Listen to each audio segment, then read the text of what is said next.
السلام علیکم۔ یہ ایک اہم سوال آیا ہوا ہے کہ کیا اللہ نے نماز کے قریب سے بھی جانے سے منع کیا ہے؟ تو آئیے ہم اس کی وضاحت جو قرآن سے ہی لیتے ہیں۔ پہلے میں آپ کے سامنے مروجہ روایتی ترجمہ پیش کر دوں گا اور پھر اس کی حقیقی فہم کو سمجھنے میں جو وضاحتیں ہوں گی اسی میں آپ کے سوالات کے جوابات بھی مل جائیں گے۔ اس کے لیے سورہ النساء اور اس کی آیت نمبر 43 یعنی 4 کی 43 دیکھ لیں۔ اے ایمان والو، تم نماز کے نزدیک نہ جاؤ جب تم نشہ کی حالت میں ہو، یہاں تک کہ سمجھنے لگو جو زبان سے کہتے ہو، اور نہ اس وقت جب کہ غسل کی حاجت ہو سوائے حالت سفر کے، یہاں تک کہ تم غسل کرو، اور اگر تم مریض ہو یا سفر میں ہو، یا تم میں سے کوئی جائے ضرور بیت الخلاء سے آئے، یا تم عورتوں کے پاس گئے ہم صحبت ہوئے، پھر تم نے پانی نہ پایا تو پاک مٹی سے تیمم کرو، مسح کر لو اپنے منہ اور اپنے ہاتھوں کا، بے شک اللہ معاف کرنے والا بخشنے والا ہے۔ یہ ہے وہ مروجہ روایتی ترجمہ۔ اس پر اب ذرا سا غور کریں تو ایک تو اللہ نماز کے قریب جانے سے منع کر رہا، کب؟ جب تم نشے کی حالت میں ہو، اور نشے کی حالت کیا ہے اس کی خود یہی وضاحت ہو رہی کہ یہاں تک کہ تم سمجھنے لگو جو زبان سے کہتے ہو۔ اب اس بات کو اچھی طرح سے سمجھ لیں کہ آج آپ نے صلاۃ جو نماز کے طور پر بنا رکھا ہے، اگر یہ والی نماز ہی صلاۃ ہوتی تو نماز آپ پڑھ رہے، آپ کے قریب سے کوئی گزر جائے، کیا فرق پڑے گا؟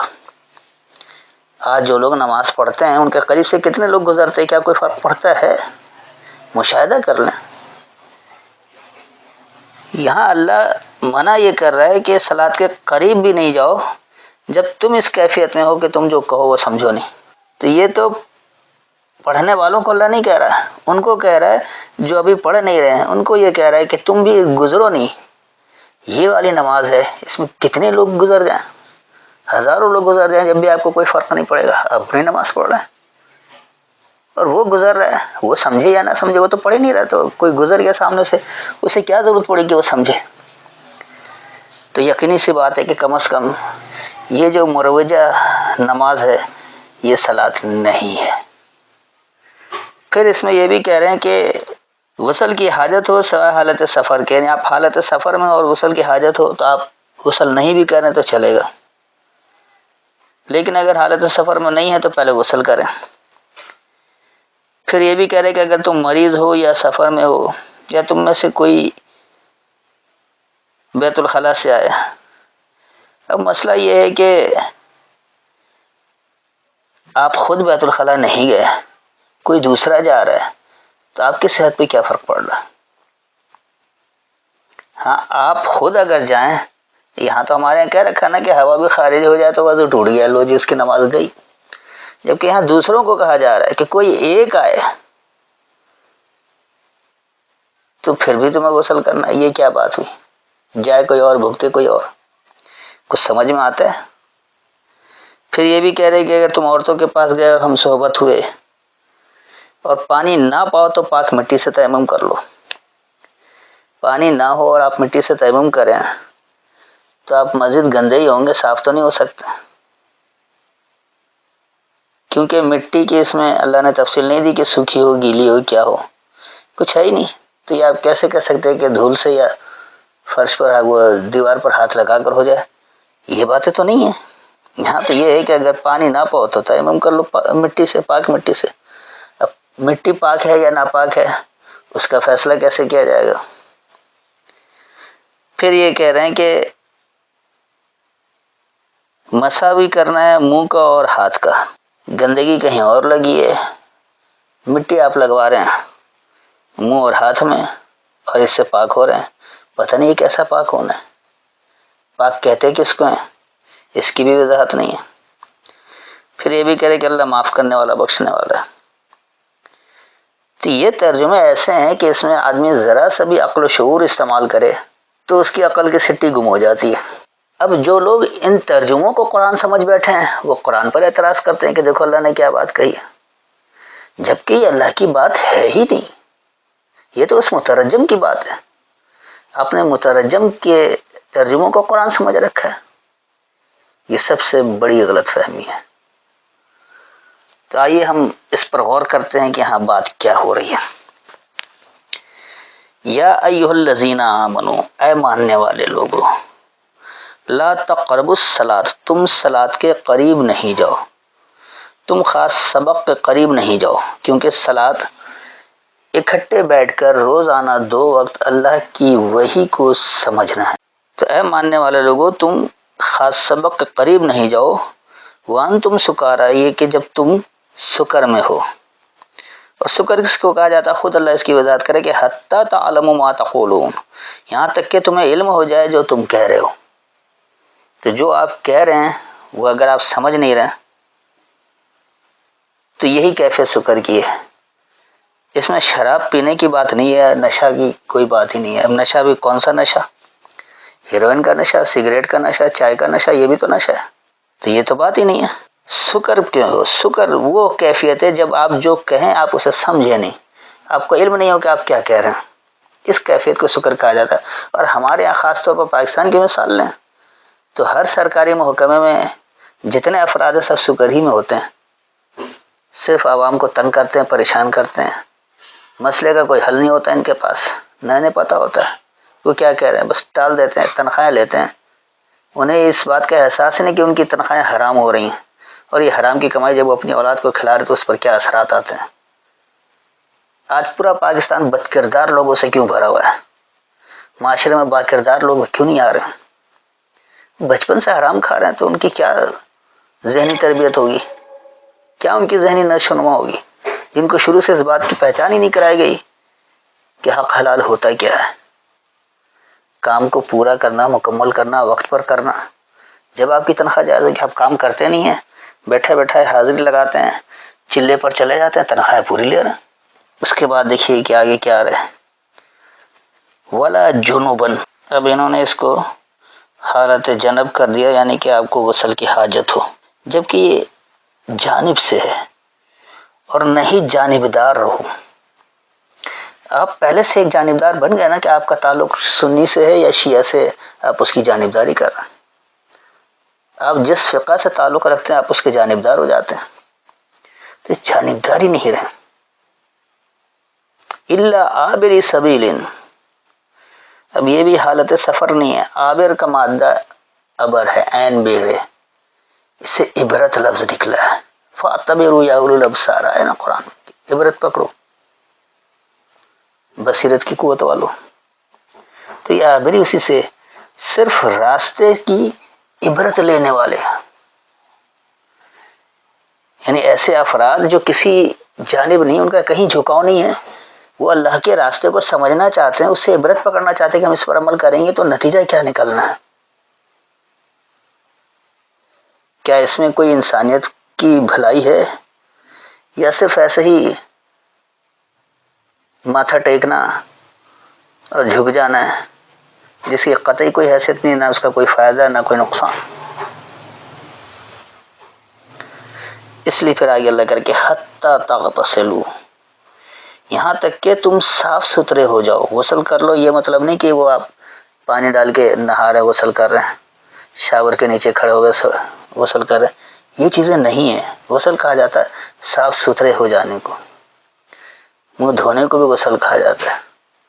تو یہاں تک کہ تم صاف ستھرے ہو جاؤ، تو یہ بات ہو رہی ہے اس صاف ستھرے ہونے کی کہ آپ ایسی صلاۃ کے قریب نہیں جائیں گے جب آپ جو کہہ رہے ہیں وہ سمجھ نہیں رہے، نہ آپ جانبدار ہوں گے، ہاں آپ راستے سے عبرت لینے والے ہوں کہ آپ اپنے آپ کو صاف ستھرا کر لیں۔ یہ ذہنی صاف ستھرے کی بات ہو رہی کہ آپ ذہنی گند میں نہ رہیں، آپ پہلے سے کوئی اپنا نظریہ بنا کر نہ جائیں، بالکل صاف ستھرے ہو کر جائیں تاکہ اللہ کے راستے کو سمجھیں، اس سے عبرت پکڑیں کہ اس کا نتیجہ کیا نکل رہا ہے، آپ کسی جانبدار نہ ہوں اور جو کہیں اس کو سمجھنے والے ہوں۔ اگر ایسا نہیں ہے تو آپ کو صلاۃ کے قریب بھی جانے کی ضرورت نہیں ہے۔ اس کے بعد آگے اللہ کرے کہ وَإِن كُنتُم مَرْضَىٰ، اور اگر تم میں کمزوری رائے ہے، یہ مریض میں نے پہلے بھی واضح کر دیا ہے کہ یہ بخار، نزلہ، زکام، کھانسی یا کوئی جسمانی امراض کا نام نہیں ہے، کیونکہ بات اللہ کے احکامات کی چل رہی ہے، صلاۃ کی چل رہی ہے۔ تو اگر تم میں قوت فیصلہ کی کمی ہے، تم فیصلہ کرنے کی صلاحیت نہیں رکھتے ہو، اولا سفر، یا ابھی تحقیقی سفر پر ہو. یہ سفر وہ نہیں ہے کہ آپ کسی جگہ سے دوسری جگہ جا رہے ہیں، بلکہ یہ وہ علمی سفر ہے کہ آپ اللہ کے احکامات کو سمجھنا چاہ رہے ہیں. آپ یہ چاہ رہے ہیں کہ صلاۃ ہے کیا یہ واقعی اٹھک بیٹھک کرنا، نمازیں پڑھنا ہے، یا اللہ کچھ اور کہہ رہا ہے. آپ اس تحقیقی سفر میں ہیں.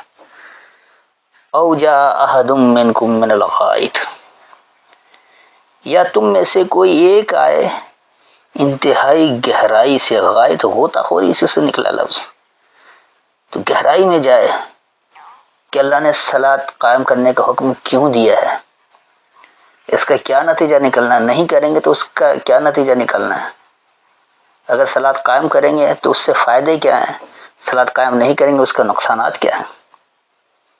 کوئی ایک بھی تم میں سے اس گہرائی میں ایک جائے گا، وہ سب کو بتا دے گا. اس لیے ایک کی بات ہو رہی ہے، نہیں کہ ایک بیت الخلاء جائے اور سارے وضو کریں. عجیب بات ہے، قطعی طور پر عقل کا استعمال نہیں. اس نے اندھے پن سے اللہ کی آیتوں کو سمجھنا چاہ رہے ہیں. آپ کیسے ہدایت حاصل کریں گے، کس طرح آپ اللہ کے ان فوائد، ان ثمرات کو وصول کر سکتے جس کا اللہ نے وعدہ کر رکھا ہے. آپ مکمل طور پر اللہ کے نافرمان ہیں اور دعوے دار ہیں کہ ہم اللہ کے فرما بردار بن رہے ہیں. ہم مسلمان ہیں، ہم قرآن کو مانتے ہیں. نہ آپ کو مسلمان کا پتہ ہے کہ مسلمان کس کو کہتے ہیں، نہ آپ کو قرآن کا پتہ ہے کہ قرآن کیا حکم دے رہا ہے.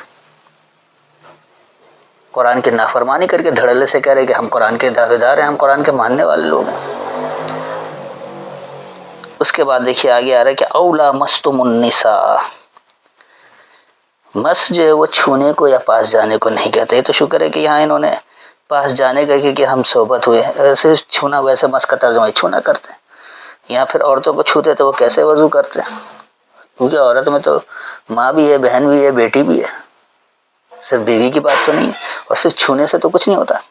مس کا بنیادی مطلب یہ کسی چیز میں داخل ہو کر فائدہ حاصل کرنا، اور تم نے داخل ہو کر فائدہ حاصل کیا، تم کمزوری میں داخل ہو کر تم نے فائدہ حاصل کیا. تم اللہ کے احکامات کو سمجھ ہی نہیں رہے کہ کس لیے ہے، کیا کچھ ہے، اس کی گہرائی میں نہیں جا رہے، اس کے نتائج پر غور و فکر نہیں کر رہے، تو تم نے کمزوری حاصل کیا اس میں داخل ہو کر. فلم تجدوا ماء، پس نہیں تم پا رہے ہو کتاب. مان پانی کو بھی کہا جاتا ہے، پانی کا ایک بہاؤ ہے، اس بہاؤ، پانی کے بہاؤ سے لوگ فائدہ اٹھاتے ہیں. صرف پانی ہو تو اس کا کوئی فائدہ نہیں جب تک آپ اس پانی کو اپنے اوپر بہائیں گے نہیں، چاہے نہانے کے لیے بہائیں، منہ دھونے کے لیے بہائیں، بیت الخلاء میں بہائیں، کہیں بھی بہائیں، تو اس سے اس بہاؤ سے جو آپ فائدہ حاصل کرتے ہیں. تو مان دراصل یہ کیونکہ ذہنی فکر کی بات چل رہی ہے، تو ذہنی فکر، ذہنی بالغی اللہ کی کتاب سے آتی ہے.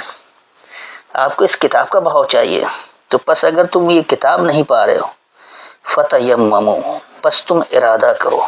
یمم کہا جاتا ہے ارادے کو، اور انہوں نے خود بھی سورہ بقرہ میں ارادہ اس کا ترجمہ کر بھی رکھا ہے، بشرطے کہ ان کو یہ پتہ بھی ہو کہ واقعی اس لفظ کا یہ ترجمہ ہم کر چکے ہیں. لیکن انہیں تو پتہ ہی نہیں ہے، یہ تو کہتے ہیں کہ ہر جگہ ترجمہ مختلف ہوگا، ایک لفظ کا ایک ترجمہ ہو ہی نہیں سکتا. اگر ایک لفظ کا ایک ترجمہ کر لیں گے تو ان کی دکانداری بند ہو جائے گی، وہیں جہاں ملاوٹ کرتے ہیں فوراً پکڑے جائیں گے. اس لیے یہ کہیں کچھ جہاں روایتیں فٹ بیٹھتی ہیں وہ والا ترجمہ ٹھیک ہے، جہاں روایتیں فٹ نہیں بیٹھتی وہ غلط ہے.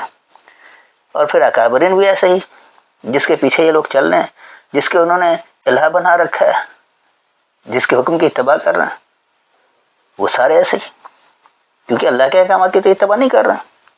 تو پھر کیا کرنا ہے، اگر تم یہ اس کتاب کا بہاؤ نہیں پا رہے ہو تو پس تم ارادہ کر لو سعیدن طیبن. صاد سواد عین دال صاد کہتے ہیں مشقت سے اوپر چڑھنے کو، مٹی کو نہیں کہا جاتا. تو مشقت سے بلندی پر چڑھنا، طیبن جو پسندیدہ ہو، تو پسندیدہ بلندی کی طرف چڑھنا، اس کا تم ارادہ کر لو. فمسحو، پس مسیحا بنو.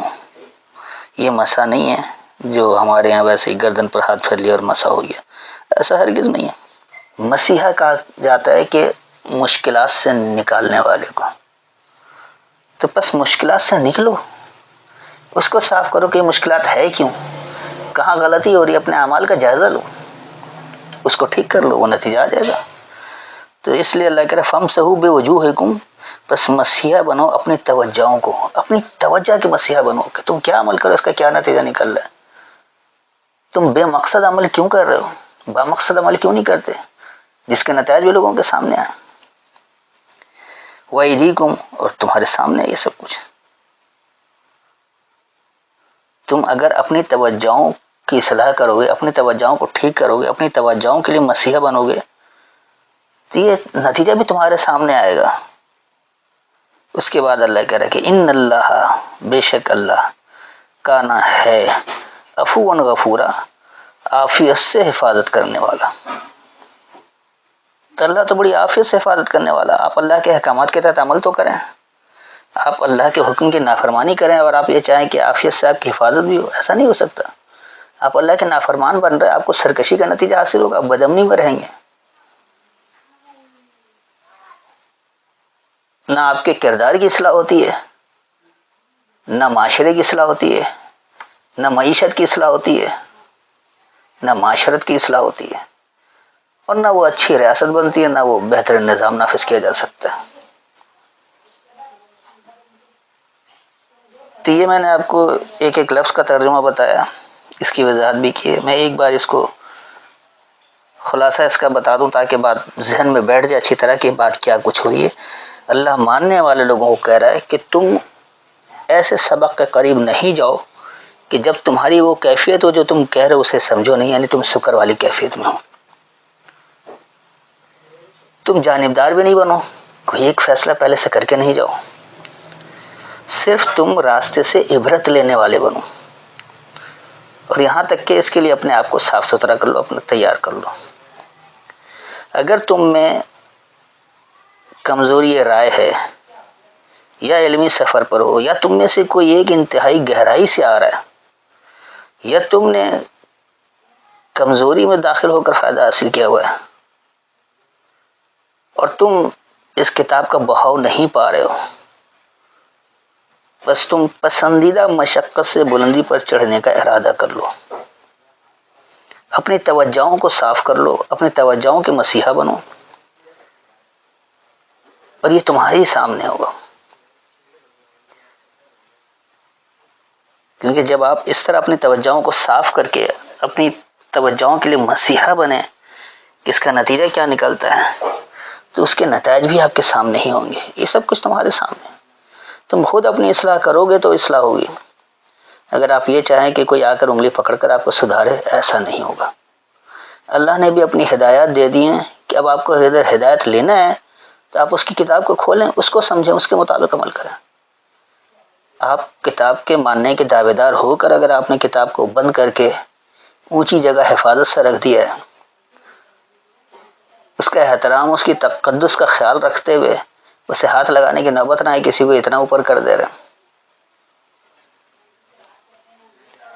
شادی میں بچیوں کو رخصت کرتے وقت سر پر اس کا سایہ کر دیتے ہیں. عدالت میں گواہی کے لیے قرآن پر ہاتھ رکھ کر حلف اٹھا لیتے ہیں اور پھر جھوٹی بات کرتے رہتے ہیں. تو یہ سب کچھ کرنے سے کیا آپ کو وہ نتیجہ ملے گا جو اللہ بتا رہا ہے؟ یقینی سی بات ہے کہ وہ نتائج آپ کو نہیں مل سکتے جب تک آپ اپنے اعمال کی اصلاح نہیں کریں گے. آپ وہ عمل کریں جس کا حکم اللہ نے دے رکھا ہے تو پھر نتیجہ ملے گا. آپ اللہ کا نام لے کر اپنی خواہشات کو عمل کا نام دے کر اس پر عمل کریں گے تو آپ کو وہ نتیجہ ہرگز نہیں مل سکتا جو اللہ بتا رہا ہے. تو اس لیے اپنی توجہوں کو صاف کریں، اپنی توجہوں کے لیے مسیحا بنیں تو نتیجہ بھی تمہارے سامنے ہی ہوگا. اور جب ایسے عمل کریں گے تو پھر اللہ کرے کہ بے شک اللہ عافیت سے حفاظت کرنے والا. اللہ سے آپ کی ایسی حفاظت ہوگی کہ آپ بڑے عافیت والے ہوں گے، پرامن ہوں گے، معاشرہ بھی آپ کا بہترین بنے گا، دنیا آپ کو مثال بنائے گی.